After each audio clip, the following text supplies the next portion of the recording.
अस्सलाम वालेकुम dear students, मैं प्रोफेसर अमजद उमर। आप पढ़ रहे हैं organic chemistry FSc chemistry part 2 और ये चैप्टर नंबर 8 है एलिफेटिक हाइड्रोकार्बन्स। इस चैप्टर में अल्केन्स, अल्कीन्स और अल्काइंस पर मुश्तमिल टॉपिक्स। ये चैप्टर नंबर 8 का लास्ट टॉपिक है और बहुत इंपॉर्टेंट है। एसिडिक नेचर ऑफ अल्काइंस इसमें डिस्कस करेंगे। अल्काइंस की एसिडिक नेचर क्यों होती है एज़ कम्पेयर टू अल्कीन्स या अल्केन्स, और दूसरी बात यूजेस ऑफ इथाइन पढ़ेंगे, और फाइनली हम इनकी रिएक्टिविटी की बात करेंगे कि अल्कीन्स या अल्केन्स के मामले में मुकाबले में जो अल्काइंस हैं ये इनकी रिएक्टिविटी की क्या सूरत हाल है, ये उनसे लेस हैं या उनसे मोर रिएक्टिव हैं, इस सिलसिले में बात करेंगे। एसिडिक नेचर ऑफ अल्काइंस, जो टर्मिनल अल्काइंस होती हैं यानी ट्रिपल बॉन्ड टर्मिनल कार्बन पर होता है, एंड वाली कार्बन पर होता है। जैसे इथाइन, इसमें तो कार्बन ही दो हैं, सो ये टर्मिनल अल्काइन है। प्रोपाइन, वन प्रोपाइन जो है दैट इज़ आल्सो, प्रोपाइन भी एक टर्मिनल अल्काइन है। वन ब्यूटाइन भी टर्मिनल अल्काइन है। Terminal alkyne means triple bond, यानी कार्बन कार्बन जो ट्रिपल बॉन्ड है अल्काइन में, वो एक सिरे पर हो, वो एक नुक्कड़ पर हो, वो एक एंड पर हो, तो उसको टर्मिनल अल्काइन कहते हैं। यानी वन अल्काइंस जो होती हैं उनकी एसिडिक नेचर होती है, जिसकी सिंपलेस्ट एग्जांपल इथाइन है और दूसरी एग्जांपल प्रोपाइन है। इथाइन है, प्रोपाइन है, ये दोनों टर्मिनल अल्काइंस हैं और ये दोनों की एसिडिक नेचर होती है। असल में ये इथाइन को देखें, ये carbon carbon triple covalent bond है, ये हाइड्रोजन। अगर आप यहाँ पे देखें तो ये हाइड्रोजन जो है इसका S जो सब शेल है, ये कार्बन जो है इसमें एक पाई बॉन्ड, एक सिग्मा बॉन्ड, एक ये सिग्मा बॉन्ड और बाकी ये दोनों पाई बॉन्ड है, यानी इसमें दो सिग्मा बॉन्ड है। स्टूडेंट्स, अगर दो सिग्मा बॉन्ड हों तो दो हाइब्रिड ऑर्बिटल चाहिए होते हैं, और वो एक S और एक P। ये जो कार्बन है ये बेसिकली sp हाइब्रिडाइज्ड है, तो ये जो बॉन्ड है ये बेसिकली S और sp के दरमियान ओवरलैपिंग से बनने वाला कोवेलेंट बॉन्ड है।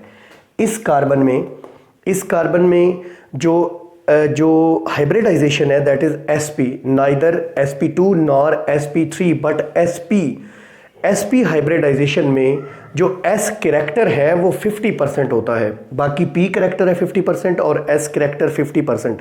s कैरेक्टर 50% होने की वजह से, यानी s सब शेल 50% कंट्रीब्यूट कर रहे हैं, जो आउटर मोस्ट शेल वाले इलेक्ट्रॉन्स हैं उन पर कार्बन की अट्रैक्शन ज़्यादा है, so carbon shared pair of electrons को भी ज़्यादा फोर्सफुली अट्रैक्ट करेगा, यानी इसकी इलेक्ट्रोनेगेटिविटी बढ़ जाएगी। इलेक्ट्रोनेगेटिविटी क्या होती है? Capacity to attract the shared pair of electrons is called the electronegativity. For example, दो एटम्स हैं, एक हाइड्रोजन है जो S मतलब हाइब्रिडाइजेशन है, एक C है कार्बन है जिसकी sp ओवरलैपिंग है। तो sp और s ओवरलैपिंग में ये जो शेयर्ड पेयर ऑफ इलेक्ट्रॉन है हाइड्रोजन और कार्बन के दरमियान, ये जो शेयर्ड पेयर ऑफ इलेक्ट्रॉन है, एक मैं क्रॉस से शो कर रहा हूँ एक डॉट से, इसको कार्बन अपनी तरफ अट्रैक्ट करता है, जिससे कार्बन पर पार्शियल नेगेटिव चार्ज, जुज़वी नेगेटिव चार्ज, और हाइड्रोजन पर पार्शियल पॉजिटिव चार्ज आ जाता है। This hydrogen can act as acidic hydrogen. Lowry Bronsted concept के मुताबिक, यानी लॉरी ब्रांस्टेड का जो एसिड बेस का कॉन्सेप्ट है, एसिड्स वो होते हैं जो हाइड्रोजन आइन या प्रोटॉन H पॉजिटिव को दे सकते हैं। ये जो टर्मिनल अल्काइंस हैं, इस कार्बन की sp हाइब्रिडाइजेशन और sp-s ओवरलैप की वजह से, यानी कार्बन हाइड्रोजन की sp और s ओवरलैप की वजह से, this carbon becomes partially negative, it becomes more electronegative, ज़्यादा इलेक्ट्रोनेगेटिव बनने की वजह से, क्योंकि इसमें 50% s कैरेक्टर आ गया है, ये क्या बन गया? More electronegative. ये पार्शियल नेगेटिव और इसके साथ अटैच्ड हाइड्रोजन पार्शियल पॉजिटिव हो जाता है, तो ये हाइड्रोजन दिया जा सकता है। तो ये जो टर्मिनल अल्काइंस हैं ये वीक एसिड बन जाती हैं। हम ज़रा एग्जांपल्स देखेंगे एसिड्स कैसे रिएक्ट करते हैं। अगर हम इसको सोडामाइड NaNH2 को सोडामाइड या सोडियम एमाइड कह सकते हैं आप, in the presence of liquid ammonia. अगर हम इस टर्मिनल अल्काइन को देखें, ये इसके एंड पे ट्रिपल बॉन्ड है, सोडामाइड या sodium amide, in the presence of liquid ammonia react कराएंगे तो स्टूडेंट्स क्या होगा? ये हाइड्रोजन इस NH2 के साथ मिल जाएगा, ये NH3 बन जाएगा, ये सोडियम इसके साथ अटैच होके ये R C triple bond C और इसके साथ सोडियम, ये सोडियम एसिटाइलाइड बन जाएगा और साथ में जो हमें बाई प्रोडक्ट हासिल होगा वो अमोनिया हासिल होगा। ये एक एसिड बेस रिएक्शन है, ये बेस के तौर पे एक्ट कर रहा है और ये एसिड के तौर पे ये हाइड्रोजन आयन दे रहे हैं। स्टूडेंट्स, अगर मोल्टन सोडियम के साथ, सोडियम एक मेटल है जिसको अगर मेल्ट कर लिया जाए वो इथाइन के साथ रिएक्ट करे तो कैसे रिएक्ट होगा? इथाइन अपना ये हाइड्रोजन, क्योंकि ये पार्शियल पॉजिटिव है और ये पार्शियल नेगेटिव है, सेम ये पार्शियल नेगेटिव है, ये पार्शियल पॉजिटिव, ये हाइड्रोजन और ये हाइड्रोजन दोनों दे देगा। इसकी जगह पर सोडियम लग जाएगा तो ये सोडियम पॉजिटिव, सी नेगेटिव, ट्रिपल बॉन्ड, इसके साथ सी नेगेटिव और सोडियम पॉजिटिव, इसको कहेंगे डाइसोडियम एसिटाइलाइड। डाइसोडियम एसिटाइलाइड और साथ जो है वो हाइड्रोजन गैस H2 की शक्ल में रिलीज़ हो जाएगी। हाइड्रोजन गैस जो है वो बाई प्रोडक्ट की शक्ल में यहाँ से रिलीज़ हो जाएगी। तो ये जो डाइसोडियम एसिटाइलाइड बना है वो मोल्टन सोडियम और इथाइन के रिएक्शन से आपने देखा इथाइन इस रिएक्शन में हाइड्रोजन आयन दे रहा है, सो ये एसिडिक बिहेव कर रहे हैं। ये जो बनता है ये इसेंशली आयोनिक, ये एक आयोनिक कंपाउंड है, सोडियम पे पॉजिटिव और कार्बन पे नेगेटिव चार्ज है और ये एक वैल्यूएबल रीएजेंट है। ये मुख्तलिफ सब्सटेंसेस की सिंथेसिस में काम आ सकता है। स्टूडेंट्स, अगर हमने कॉपर का एसिटाइलाइड या सिल्वर का एसिटाइलाइड बनाना हो तो हम अमोनिकल क्यूप्रिक क्लोराइड के साथ रिएक्ट कराएंगे या अमोनिकल सिल्वर नाइट्रेट के साथ इथाइन का रिएक्ट या एसिटाइलिन का रिएक्ट कराएंगे, जिसके नतीजे में हमें डाई कॉपर एसिटाइलाइड या डाई सिल्वर एसिटाइलाइड हासिल हो जाएगा। जैसे हमने वहाँ पे सोडियम को ऐड किया है दो तरीकों से, सोडामाइड लिक्विड अमोनिया की प्रेजेंस में या मोल्टन सोडियम ऐड हो सकता है। ऐसे कॉपर को या सिल्वर को ऐड कराना हो हाइड्रोजन को रिप्लेस करके टर्मिनल अल्काइन में, तो इसके लिए हम कौन सी चीज़ के साथ रिएक्ट कराते हैं? अमोनिकल यानी NH4OH की प्रेजेंस में अमोनिकल क्यूप्रस क्लोराइड और ammoniacal silver nitrate. For example इसको देखिए, ये हाइड्रोजन रिमूव हो जाएगा, ये हाइड्रोजन क्योंकि ये पार्शली पॉजिटिव है, पार्शली नेगेटिव और पार्शली पॉजिटिव, यहाँ से दो कॉपर जो है वो इसके साथ ऐड हो जाएंगे तो ये बनेगा CuC ट्रिपल बॉन्ड C और इसके साथ फिर Cu। ये डाई कॉपर एसिटाइलाइड है, डाई कॉपर, दो कॉपर है और इसको एसिटाइलाइड कहेंगे। ये बेसिकली ब्राउनिश प्रेसिपिटेट बनता है, ब्राउनिश ब्राउन कलर का ये प्रेसिपिटेट है। स्टूडेंट्स, बाकी क्या बनेगा? अब यहाँ से दो हाइड्रोजन और यहाँ से दो OH, ये बन जाएंगे 2H2O, दो वाटर मॉलिक्यूल, यहाँ पे दो अमोनियम आयन और यहाँ से दो क्लोराइड, तो ये बन जाएगा 2NH4Cl, अमोनियम क्लोराइड बन जाएगा।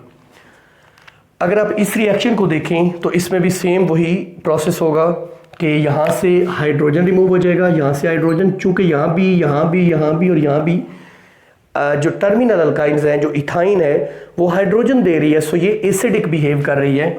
यहाँ पे दोनों सिल्वर ऐड हो जाएंगे तो हमारे पास जो प्रोडक्ट बनेगा सिल्वर एसिटाइलाइड, जो कि एक वाइट प्रेसिपिटेट है। इसके साथ क्या बनेगा? यहाँ से दो सिल्वर ऐड हो गए, यहाँ से दो H और ये दो OH, ये बन जाएंगे 2 वाटर मॉलिक्यूल्स और दरमियान में क्या बचे हैं? 2NH4 और 2NO3, तो ये बन जाएंगे 2NH4NO3 अमोनियम नाइट्रेट बन जाएंगे। स्टूडेंट्स, ये जो सिल्वर एसिटाइलाइड और कॉपर एसिटाइलाइड, डाई कॉपर एसिटाइलाइड है, डाई सिल्वर एसिटाइलाइड है, ये इम्पोर्टेंट केमिकल सब्सटेंसेस हैं। इनको अगर एसिड के साथ रिएक्ट कराया जाए तो ये वापस हमें दे देते हैं, यानी स्ट्रांग एसिड, ये स्ट्रांग एसिड के साथ रिएक्ट करके ये एज अ बेस रिएक्ट करते हैं एसिड के साथ और वापस हमें अल्काइंस दे देते हैं। फॉर एग्जांपल यहाँ से सिल्वर रिमूव हो जाएगा, एक H इधर और एक H इधर ऐड हो जाएगा, ये हमें हासिल होगा एसिटाइलिन हासिल होगा यानी इथाइन हासिल होगा। साथ में ये जो सिल्वर है वो इसके साथ मिलके Ag2SO4 सिल्वर सल्फेट बना देंगे। सिल्वर पे +1 चार्ज होता है और सल्फेट पे -2 चार्ज होता है। स्टूडेंट, सेम ओवर एयर, ये सिल्वर रिमूव हो जाएंगे, इसकी जगह एक H यहाँ पे, एक H यहाँ पे ऐड हो जाएगा तो हमें हासिल होगा HC triple bond CH acetylene हासिल होगा और ये दोनों सिल्वर इसके साथ ऐड होके 2AgNO3, चूँकि NO3 पे -1 चार्ज, इस पे +1, तो ये सिल्वर नाइट्रेट हासिल हो जाए। Uses of ethyne, uses of ethyne से पहले मैं रिपीट करा दूं, हम एसिडिक नेचर ऑफ अल्काइंस पढ़ रहे हैं। एसिडिक नेचर ऑफ अल्काइंस में हमने देखा कि जो टर्मिनल अल्काइंस हैं, जो 1 अल्काइंस हैं, वो sp-s ओवरलैप करता है हाइड्रोजन के साथ, sp हाइब्रिडाइजेशन होती है उस कार्बन की, उसमें s करेक्टर 50% होने की वजह से उसकी इलेक्ट्रोनेगेटिविटी बढ़ जाती है। सो हाइड्रोजन वो दे सकता है as an acid, as a weak acid, not stronger, weaker acid के तौर पे एक्ट करता है। और इसके हमने रिएक्शंस देखे किसके साथ, लिक्विड अमोनिया की प्रेजेंस में सोडियम एमाइड के साथ, और दूसरा रिएक्शन हमने मोल्टन सोडियम के साथ। फिर अमोनिकल क्यूप्रस क्लोराइड के साथ रिएक्शन देखा, अमोनिकल सिल्वर नाइट्रेट के साथ रिएक्शन देखा। ये जो हमें सिल्वर एसिटाइलाइड या डाई सिल्वर एसिटाइलाइड हासिल हुआ, इसके एसिड्स के साथ रिएक्ट करा के, यानी इसको एज अ बेस यूज़ किया या कंजुगेट बेस यूज़ किया, और हमने बनाए दोबारा से जो है वो क्या बनाए, हमने अल्काइंस बनाए, यानी वो जो मतलब रिस्पेक्टिव अल्काइंस थे वो बनाए। स्टूडेंट्स, ये जो प्रोसेस है ये यूज़ होता है प्रिपरेशन ऑफ अल्काइंस के लिए। देखें फाइनली अल्काइंस बन रही, प्योरीफिकेशन ऑफ अल्काइंस के लिए, आइडेंटिफिकेशन ऑफ अल्काइंस के लिए ये प्रोसेस यूज़ होते हैं। अगर आपसे पूछा जाए कि सिंथेसिस ऑफ अल्काइंस या प्रिपरेशन या आइडेंटिफिकेशन या प्योरीफिकेशन के लिए कौन सा तरीका यूज़ किया जाता है, तो ये एसिडिक नेचर ऑफ अल्काइंस वाला मेथड जो है ये यूज़ किया जाता है। इथाइन जो है, इथाइन जिसका फार्मूला है HC≡CH, this is the ethyne, this is generally called as acetylene. इसके यूजेस क्या हैं, ये ऑक्सी एसिटाइलिन टार्च बनाने के तौर पे काम आता है, जिसको हमारे यहाँ सुई गैस कहा जाता है, जो वेल्डिंग करने के लिए, मेटल्स को कट करने के लिए यूज़ किया जाता है। वो oxy acetylene torch, basically acetylene को कंबस्ट किया जाता है 99.5% ऑक्सीजन की प्रेजेंस में, तब वो इतना हाई टेम्परेचर वाला जो है ऑक्सी एसिटिलीन फ्लेम हासिल होता है, जिससे मेटल्स को कट भी किया जाता है, मेटल्स को वेल्डिंग भी की जाती है। इथाइन को अल्कोहल्स की सिंथेसिस में, अल्कोहल्स कैसे इथाइन को अल्कोहल में कन्वर्ट कर सकते हैं ये बाद में देखेंगे। एसिटिक एसिड बनाने के लिए, एसिड एल्डिहाइड बनाने के लिए या एथेनॉल बनाने के लिए भी यूज़ किया जाता है। इसको पीवीसी, पॉलीविनाइल क्लोराइड, एक पॉलीमर है, एक प्लास्टिक है जो यूज़ होता है। PVA, पॉलीविनाइल एसीटेट बनाने के लिए, इसी तरीके से पॉलीविनाइल ईथर, ये सारे क्या हैं, ये पॉलीमर्स हैं जो विनाइल क्लोराइड से बनते हैं। और लोन, ये भी एक तरह का फाइबर है, एक तरह का टेक्सटाइल फाइबर है जो निटवेयर, यानी ये स्वेटर बुनने के लिए जो धागा इस्तेमाल होता है वो ओरलोन, वो भी बनाया जा सकता है इथाइन से। नियोप्रीन बनाया जाता है, हमने पीछे पढ़ा भी था, क्लोरोप्रीन, और क्लोरोप्रीन से फिर नियोप्रीन, जो कि एक सिंथेटिक रबर है। ये एसिटाइलिन टेट्राक्लोराइड बनाने के काम आता है, यानी 1122 टेट्राक्लोरोईथेन या इथेन 1122 टेट्राक्लोराइड बनाने के तौर पे काम आता है। ये एक सॉल्वेंट है, ये जो एसिटाइलिन टेट्राक्लोराइड है ये एक सॉल्वेंट है जिसमें वार्निशेज, जिसमें रेजन्स ब्रोजे वगैरह होते हैं। वार्निशेज ये पेंट वगैरह होते हैं।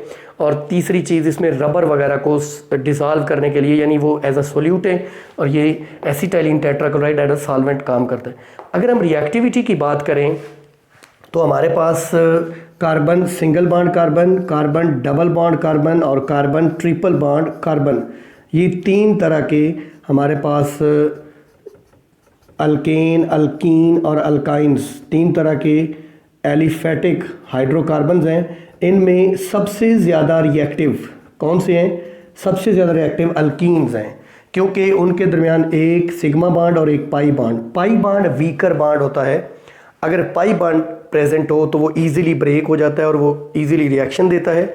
अगरचे यहाँ पे एक सिग्मा और 2 पाई बॉन्ड हैं, लेकिन ये अल्कीन्स की निस्बत लेस रिएक्टिव हैं। इसकी रीज़न ये है कि यहाँ पे दोनों कार्बन्स के दरमियान इलेक्ट्रॉन डेंसिटी ज़्यादा है, यानी यहाँ पे एक पेयर, दूसरा पेयर, तीसरा पेयर, 3 पेयर्स हैं इलेक्ट्रॉन्स के, तो बॉन्ड लेंथ कम हो गई है। दोनों कार्बन्स, ये दोनों कार्बन के न्यूक्लियाई करीब आ गए, सो उनकी इलेक्ट्रॉन्स के ऊपर जो अट्रैक्शन है वो मजबूत हो गई है। सो पाई बॉन्ड को ब्रेक करना डिफिकल्ट है। So alkynes are less reactive than alkenes, but more, I must say far more reactive than alkanes. Alkanes ये भी रिएक्टिव है, लेकिन पहले नंबर पे अल्कीन्स, दूसरे पे अल्काइंस और तीसरे पे अल्केन्स। अल्केन्स जो है वो लीस्ट रिएक्टिव होते हैं क्योंकि उनमें सारे सिग्मा बॉन्ड्स हैं वो रिएक्ट ही नहीं करते। तो स्टूडेंट्स ये था हमारा टॉपिक, इसी के साथ हमारा चैप्टर नंबर 8 हुआ।